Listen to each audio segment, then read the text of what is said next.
change in continental security that other presidents tried to do, other presidents talked about. President Trump accomplished it. It's a huge deal. You see, we're here this morning because in hunting for scandals all the time, in trying to find wedges and spin stories, this press corps and the press corps miss historic moments. You miss historic moments like 5% at NATO, which when you hear, I was in the closed door briefing, I wish there could have been cameras in there. When you heard the prime ministers and presidents of other countries, to a man and to a woman, looking at President Trump and saying, this never could have happened, never would have happened. It seemed impossible 5 years ago, 2 years ago, 8 years ago. But here we are because of your leadership. If you ask them the question, I bet they'd say the same thing. But searching for scandals, you miss historic moments, like recruiting at the Pentagon. Historic levels in the Army, the Air Force, and the Navy. Yeah, maybe there'll be a little mention here or there, but because it was under President Trump's leadership, because Americans are responding to him as commander-in-chief, the press corps doesn't want to write about it. Or bring us to the topic of the moment, the highly successful strikes in Iran. Let me read the bottom line here. President Trump directed the most complex and secretive military operation in history, and it was a resounding success, resulting in a ceasefire agreement and the end of the 12-day war. There's been a lot of discussion about what happened and what didn't happen. Step back for a second. Because of decisive military action, President Trump created the conditions to end the war, decimating, choose your word, obliterating, destroying Iran's nuclear capabilities. I want to read some of the assessments that have been provided, because whether it's fake news, CNN, MSNBC, or the New York Times, there's been fawning coverage of a preliminary assessment. I haven't had a chance to read it. Every outlet has breathlessly reported on a preliminary assessment from DIA. I'm looking at it right now. Again, it was preliminary, a day and a half after the actual strike, when it admits itself in writing that it requires weeks to accumulate the necessary data to make such an assessment. It's preliminary. It points out that it's not been coordinated with the intelligence community at all. There's low confidence in this particular report. It says in the report there are gaps in the information. It says in the report multiple linchpin assumptions are what this assessment, a linchpin assumption, you know what that is? That means your entire premise is predicated on a linchpin. If you're wrong, everything else is wrong. And yet, still, this report acknowledges it's likely severe damage. Again, this is preliminary, but leaked because someone had an agenda to try to muddy the waters and make it look like this historic strike wasn't successful. I'm going to get to the chairman in a moment because he's going to lay out the particulars for you based on his professional military experience. But here's what other folks are saying. The DIA that put that report out says this is a preliminary low-confidence report and will continue to be refined as additional intelligence becomes available. How about the Israeli Atomic Energy Commission? The devastating U.S. strikes on Fordow destroyed the site's critical infrastructure and rendered the enrichment facility inoperable. Have any of these quotes made their way into the New York Times or the Washington Post? MSNBC? CNN?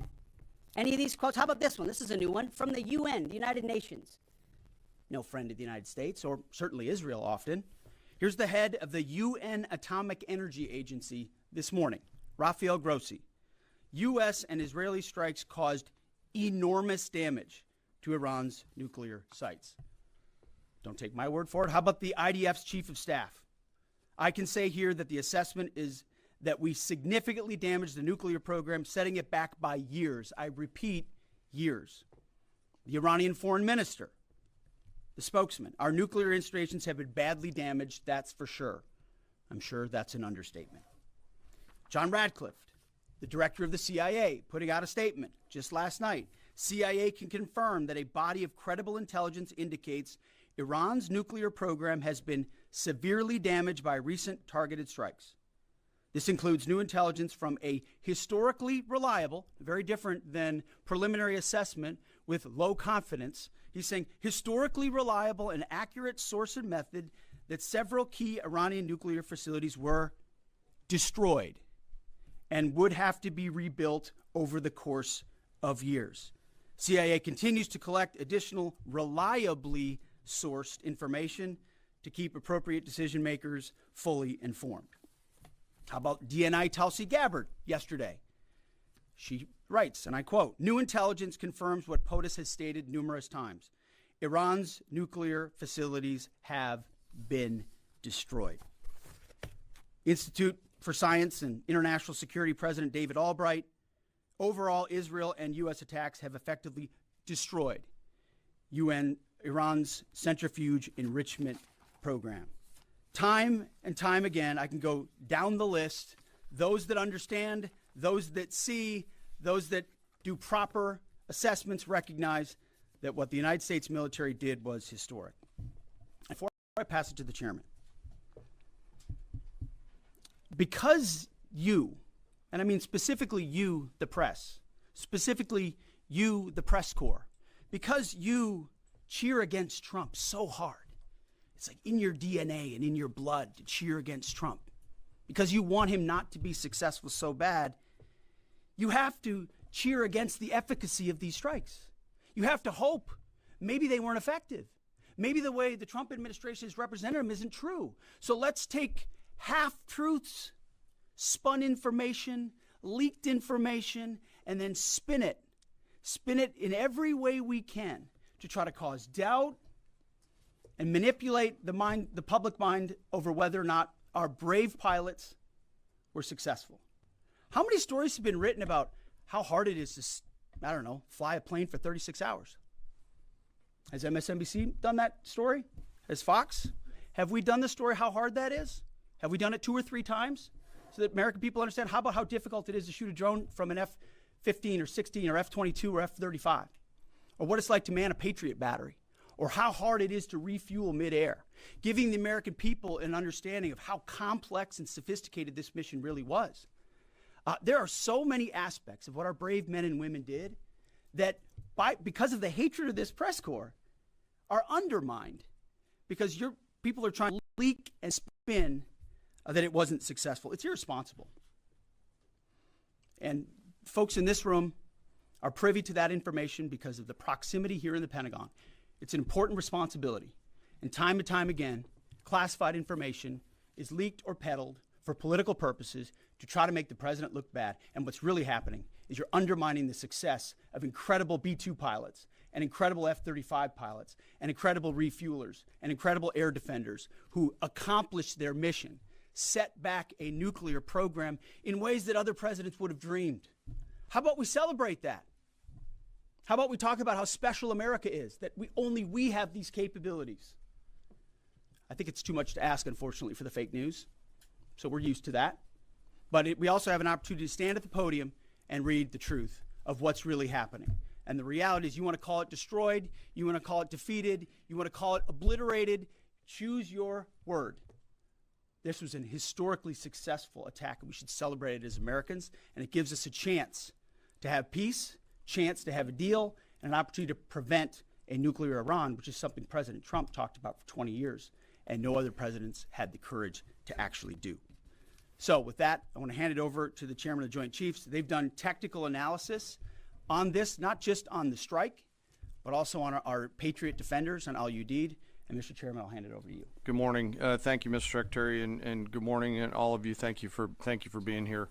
As a follow-up to my comments on Sunday's press conference, I wanted to give you a few updates this morning on something I'm honored to do as a chairman, and that's a chance to get to talk about some of our service members and the incredible things that they do on behalf of our nation. And I apologize ahead of time for the length and the detail. Today I'm going to brief you on a couple things. First, I'm going to talk about our air defenders at al-Udeid in Qatar and their actions on Monday. Then I'm going to walk you through a little bit about the academics that went into the attack against Fordo, the massive ordnance penetrator weapon, and we're going to show a video that highlights the effects that weapon has. Of course, nobody was down inside the target, so we don't have video from the target. First, on Monday. As the President has stated, on Monday morning we began to receive indications and warnings that Iran intended to attack U.S. bases in the region. That morning, building on the work that CENTCOM Commander Eric Kurilla had done, and on the orders of the President, at Al Udeid Air Base in Qatar and around the region, we assumed a minimum force posture. Most folks had moved off the base to extend the security perimeter out away from what we assessed might be a target zone, except for a very few Army soldiers at Al Udeid.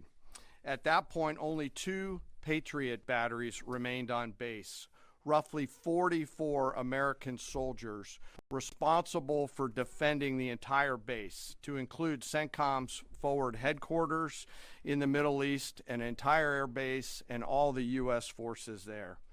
The oldest soldier was a 28-year-old captain. The youngest was a 21-year-old private who'd been in the military for less than 2 years. So let's put ourselves out there for a second. Imagine you're that young first lieutenant, you're 25 or 26 years old, and you've been assigned as the tactical director inside the command and control element. You, at that age, are the sole person. Zero commission is not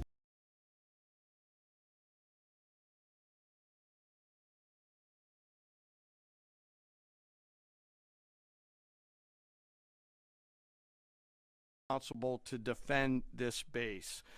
Listening next to you is your early warning operator, whose job is to notify you of imminent attack. There's 5 people inside a vehicle and 5 people outside of a vehicle around these, a total of, as I said, 44. By the way, you've sat in the Middle East for years, deployed over and over again, extended multiple times, always being prepared, but unsure of when that particular day will come that you must execute your mission and not fail at doing it. In this case, these Patriot crews were deployed from Korea and Japan as part of our U.S. forces there to ensure that we had the most capable missiles in the CENTCOM area of responsibility. As the day continues, you start to hear more and more chatter in the information space about a pending attack. And as the sun starts to set in the west, you get orders from your higher headquarters to make sure that your missile batteries are pointed to the north. There are just a few other teammates. It's hot, you're getting nervous, and you expect an attack. Outside of those Patriot vehicles, your hot crew, which is 1 NCO and 4 additional soldiers, turns a key and relinquishes control of those missiles to that young lieutenant inside the vehicle. And you wait. You know that you're going to have approximately 2 minutes, 120 seconds to either succeed or fail. And then at approximately 12:30 p.m. on Monday, that's 7:30 p.m. in Qatar, as the sun sets in the west, Iran attacks. As the targets were detected, round after round of Patriot missiles are ejected from their canisters by an initial launch charge. Then the main solid rocket motor ignites. You can feel this in your body if you've ever been around a Patriot taking a shot. And round after round goes out and guides against those missiles coming inbound. We believe that this is the largest single Patriot engagement in U.S. military history. And we were joined in this engagement by the Qatari Patriot crews. I'm not going to tell you how many rounds were shot, but it was a bunch because of classified purposes. And we're aware that there's reports of something getting through. What we do know is there was a lot of metal flying around. Between attacking missiles being hit by Patriots, boosters from attacking missiles being hit by Patriots, the Patriots themselves flying around, and the debris from those Patriots hitting the ground, there was a lot of metal flying around. And yet our U.S. air defenders had only seconds to make complex decisions with strategic impact. These awesome humans, along with their Qatari brothers and sisters in arms, stood between a salvo of Iranian missiles and the safety of Al Udeid. They are the unsung heroes of the 21st century United States Army. And I know a lot of you have seen the videos online and the excitement as those Patriots departed their launchers and went up and guided. This really demonstrates the combat capability and capacity of our Army air defenders. Simply stated, they absolutely crushed it. If you'd flip this over, thanks. Let me next move to a walkthrough of the GBU-57 massive ordnance penetrator weapon and share a little bit about the planners who did this and their work on the weapon. First, let me set the stage for you. There's an organization in the U.S. called the Defense Threat Reduction Agency, DTRA. DTRA does a lot of things for our nation, but DTRA is the world's leading expert on deeply buried underground targets. In 2009, a Defense Threat Reduction Agency officer was brought into a vault at an undisclosed location and briefed on something going on in Iran. For security purposes, I'm not going to share his name. He was shown some photos and some highly classified intelligence of what looked like a major construction project in the mountains of Iran. He was tasked to study this facility, work with the intelligence community to understand it, and he was soon joined by an additional teammate. For more than 15 years, this officer and his teammate lived and breathed this single target, Fordow, a critical element of Iran's covert nuclear weapons program. He studied the geology. He watched the Iranians dig it out. He watched the construction, the weather, the discard material, the geology, the construction materials, where the materials came from. He looked at the vent shaft, the exhaust shaft, the electrical systems, the environmental control systems, every nook, every crater, every piece of equipment going in and every piece of equipment going out. They literally dreamed about this target at night when they slept. They thought about it driving back and forth to work, and they knew from the very first days what this was for. You do not build a multi-layered underground bunker complex with centrifuges and other equipment in a mountain for any peaceful purpose. They weren't able to discuss this with their family, their wives, their kids, their friends, but they just kept grinding it out. And along the way, they realized we did not have a weapon that could adequately strike and kill this target. So they began a journey to work with industry and other tacticians to develop the GBU-57. They tested it over and over again, tried different options, tried more after that. They accomplished hundreds of test shots and dropped many full-scale weapons against extremely realistic targets for a single purpose: kill this target at the time and place of our nation's choosing. And then, on a day in June of 2025, more than 15 years after they started their life's work, the phone rang and the President of the United States ordered the B-2 force that you've supported to go strike and kill this target.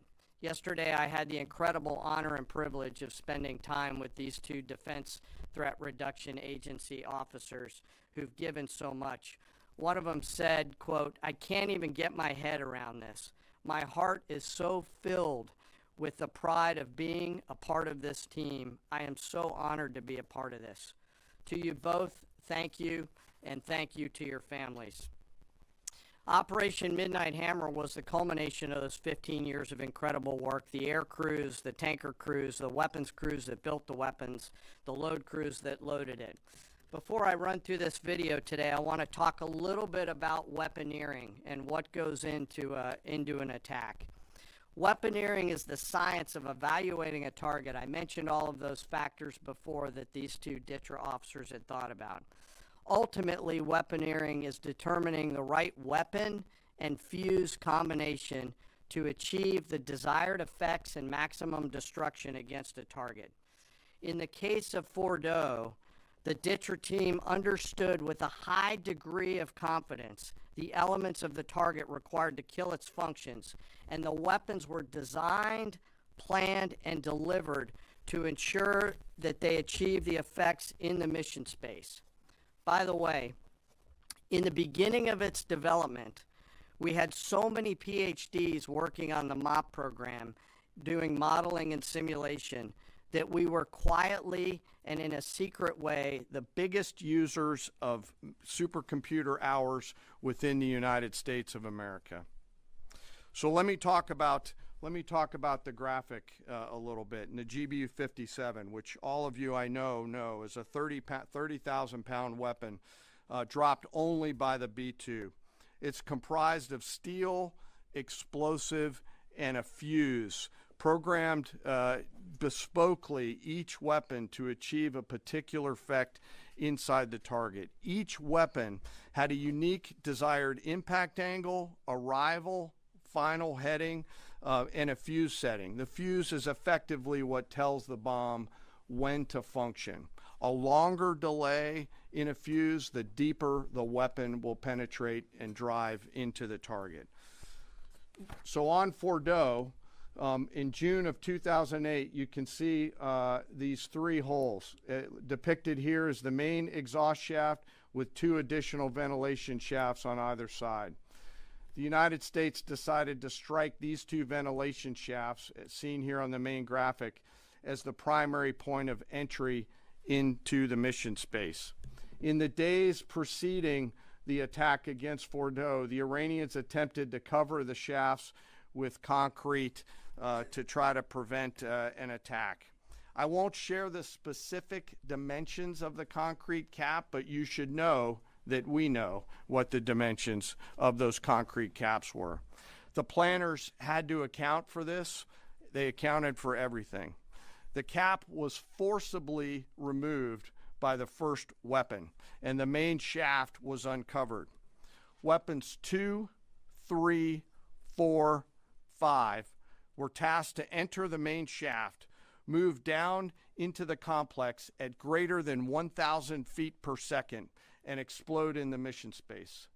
Weapon number 6 was designed on each side, so there were 6 on each side. Weapons number 6 was designed as a flex weapon to allow us to cover if one of the preceding jets or one of the preceding weapons did not work.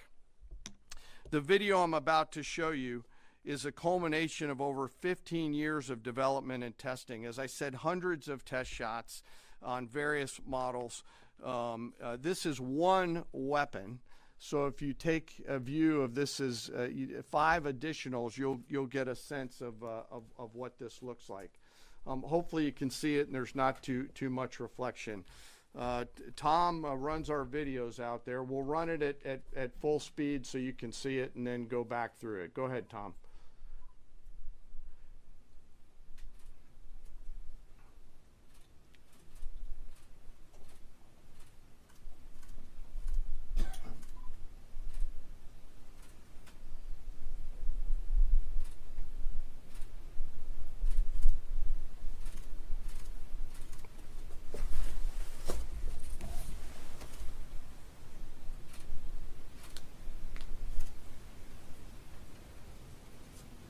Keep it going for a minute. You'll see inside the mission space.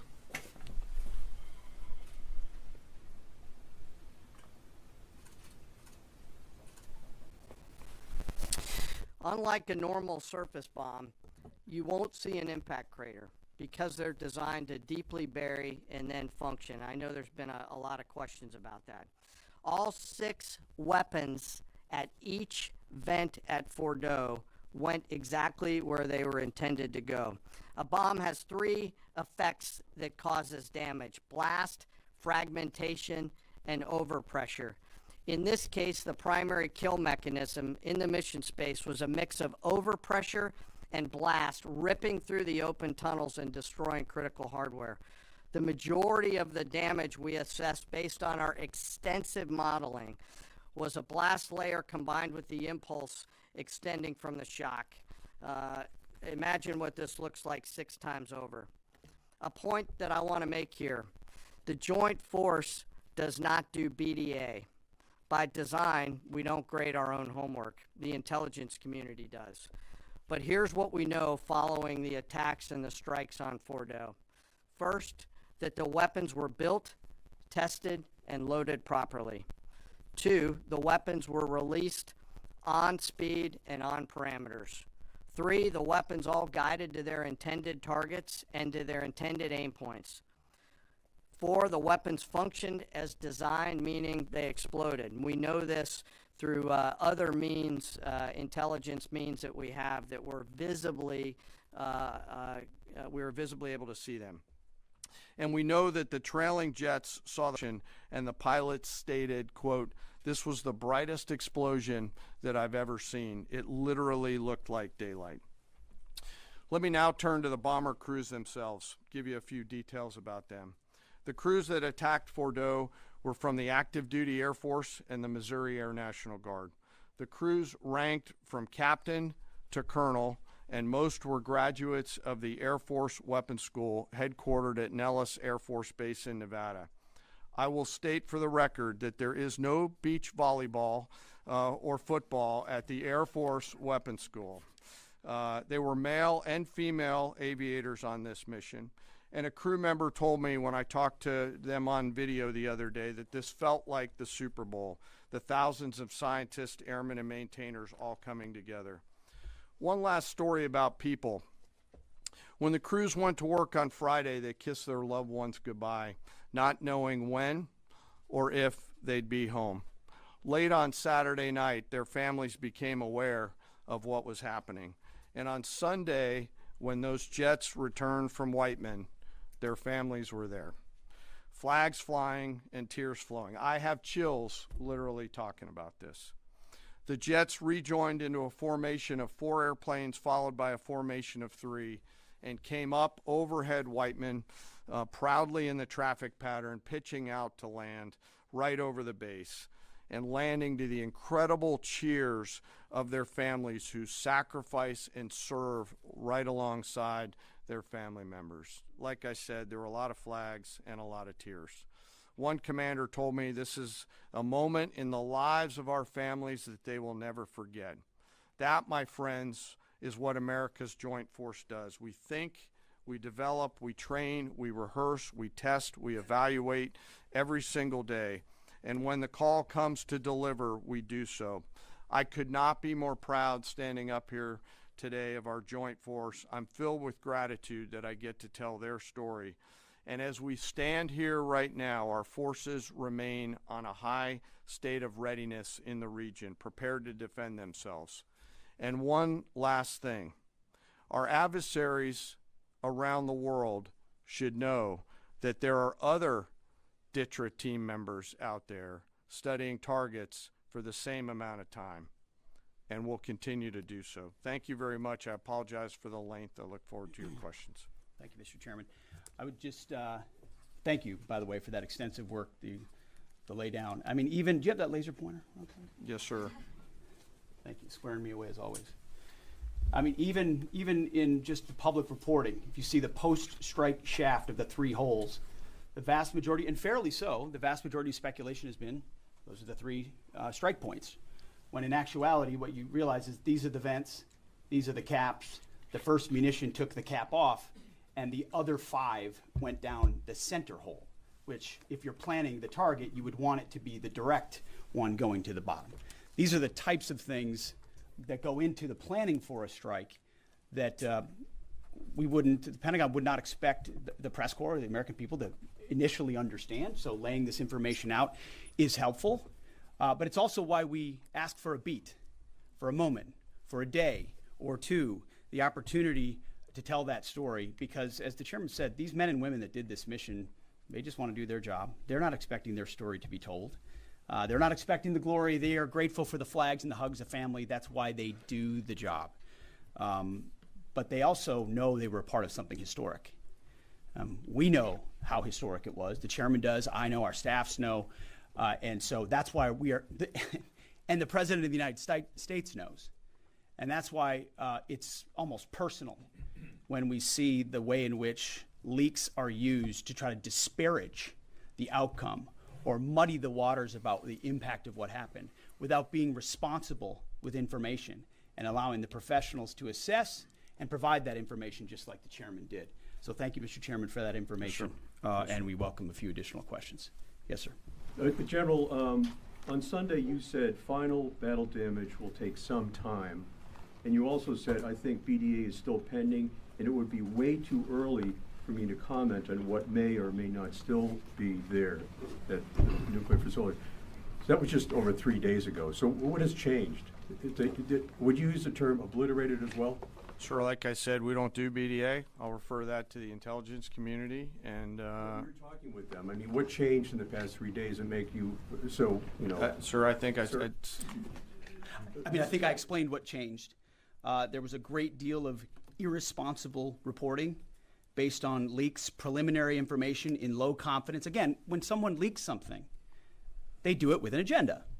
And when you leak a portion of an intelligence assessment, but just a little portion that makes it seem like maybe the strike wasn't effective, then you start a news cycle, whether it's the Washington Post or Fox News or CNN or MSNBC, you start a news cycle that starts to call into question the ethics. No, that's why.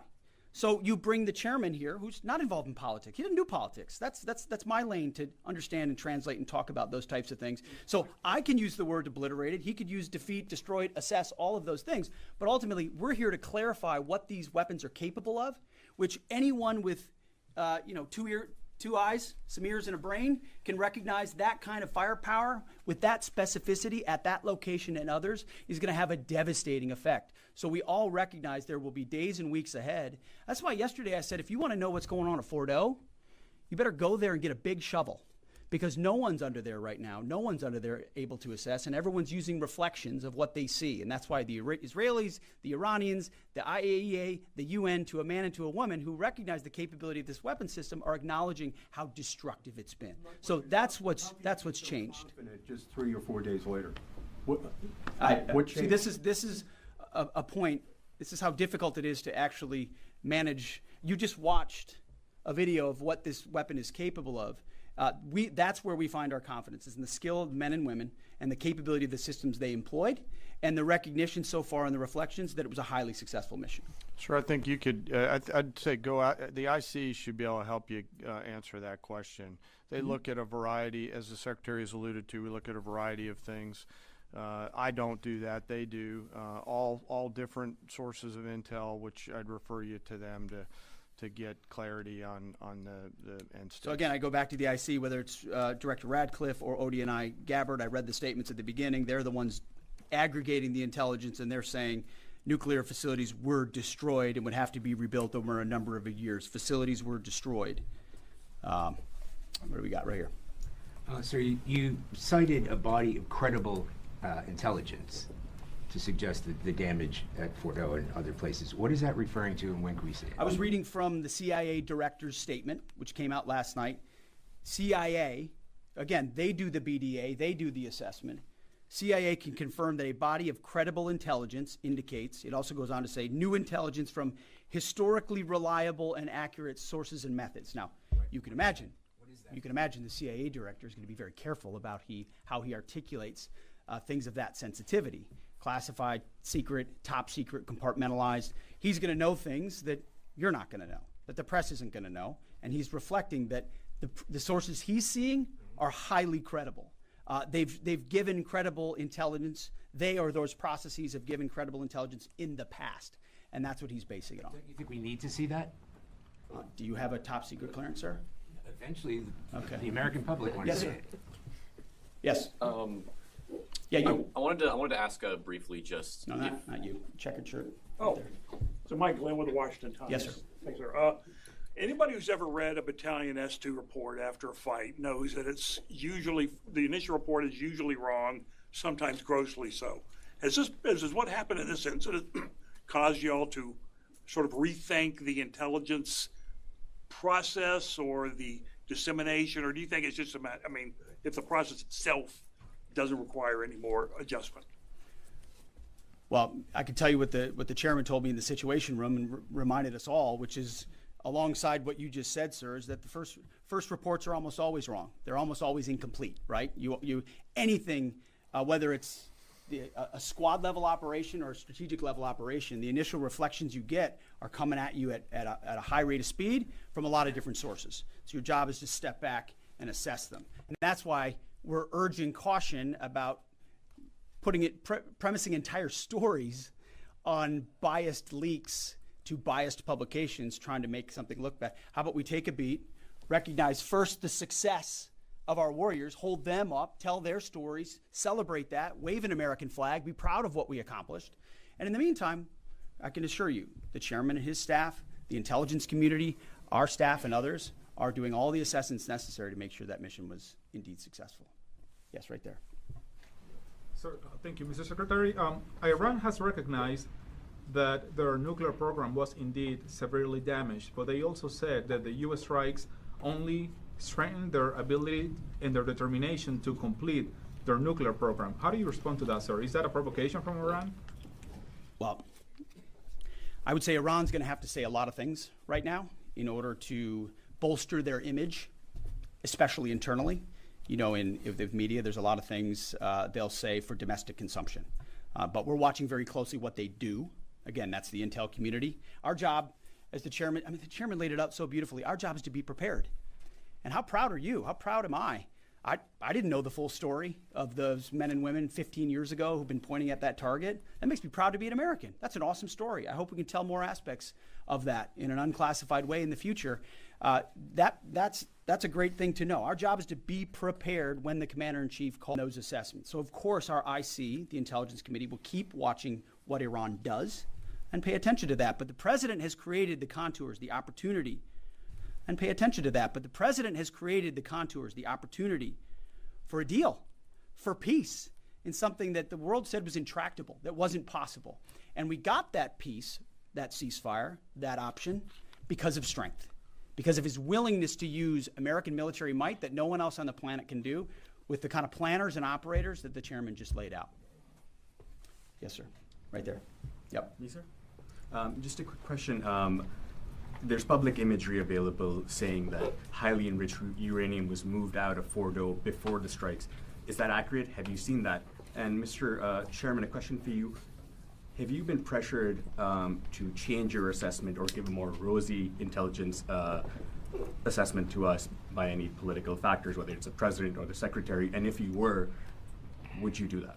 Yeah, well, that one's easy. No, no, I have not, and no, I would not. My job as the chairman is to offer a range of options to the president and the National Command Authority to deliver the risks associated with each of those, and take the orders of the National Command Authority and go execute them. I've never been pressured by the president or the secretary to do anything other than tell them exactly what I'm thinking, and that's exactly what I've done. There's nothing that I've seen that suggests that we didn't hit exactly what we wanted to hit in those locations. It's about highly enriched uranium.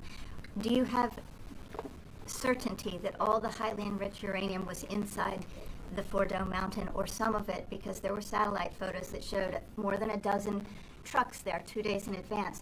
Are you certain none of that highly enriched uranium was moved? Of course, we're watching every single aspect, but Jennifer, you've been about the worst. The one who misrepresents the most intentionally what the president says. I'm familiar. I reported about the ventilation shafts on Saturday night, and in fact, I was the first to describe the B-2 bombers, the refueling, the entire mission with great accuracy. So I take issue with that. I appreciate you acknowledging that this was the first the most successful mission based on operational security that this department has done since you've been here, and I appreciate that. So we're looking at all aspects of intelligence and making sure we have a sense of what was where. Why not acknowledge the female pilots that also participated in this mission? The early messages that you sent out only congratulated the boys. So when I say something like our boys and bombers, see, this is the kind of thing the press does, right? Of course, the chairman mentioned a female bomber pilot. That's fantastic. She's fantastic. She's a hero. I want more female bomber pilots. I hope the men and women of our country sign up to do such brave and audacious things. But when you spin it as, because I say our boys and bombers as a common phrase, I'll keep saying things like that, whether they're men or women. I'm very proud of that female pilot, just like I'm very proud of those male pilots. And I don't care if it's a male or a female in that cockpit, and the American people don't care. But it's the obsession with race and gender in this department that's changed priorities. We don't do that anymore. We don't play your little games. Yes, right there. Certain that the uranium was removed from the facility before the B-2 struck. So I'm not aware of any intelligence that I've reviewed that says things were not where they were supposed to be, moved or otherwise. Yes. Kelly Meyer with News Nation, and just off the top, want to say we're grateful for the service of these pilots and everybody that serves. I wanted to ask you, the CIA statement said, when possible, they will provide updates and information to the public for transparency, and I believe that's what we're looking for here. Do you commit to share the Defense Intelligence Agency report when it is ready, so the American people can understand more about the intelligence assessment? Well, actually, the report that was discussed, this preliminary report, was what's called a restrike report. So it comes to us to give us an assessment whether a target would need to be restruck, right? That's the reason why. So it's based on internal feedback loop that we're supposed to have access to. Unfortunately, someone took advantage of that. But whatever is supposed to be made public will be, but whatever has to stay sensitive certainly as well. Can I jump in? You know, one of the things that I'm trying to do through this journey that we're on together, of course, transparency, but also the requirement to really protect these capabilities. I guess the time's up. So there's a balance in there, right? We do need to preserve options should the nation and the joint force be tasked to go do something again. So I'm confident we'll find the middle ground, but there are some things that if asked, I want to not release related to. So we're going to leave it right there. I want to thank the heroism of our men and women in the military. What they accomplished is truly historic, setting back the Iranian nuclear program untold number of years. It was a devastating attack. We appreciate you covering it. Thank you very much, Chairman. Thank you. Talk a little bit more about your role, sir.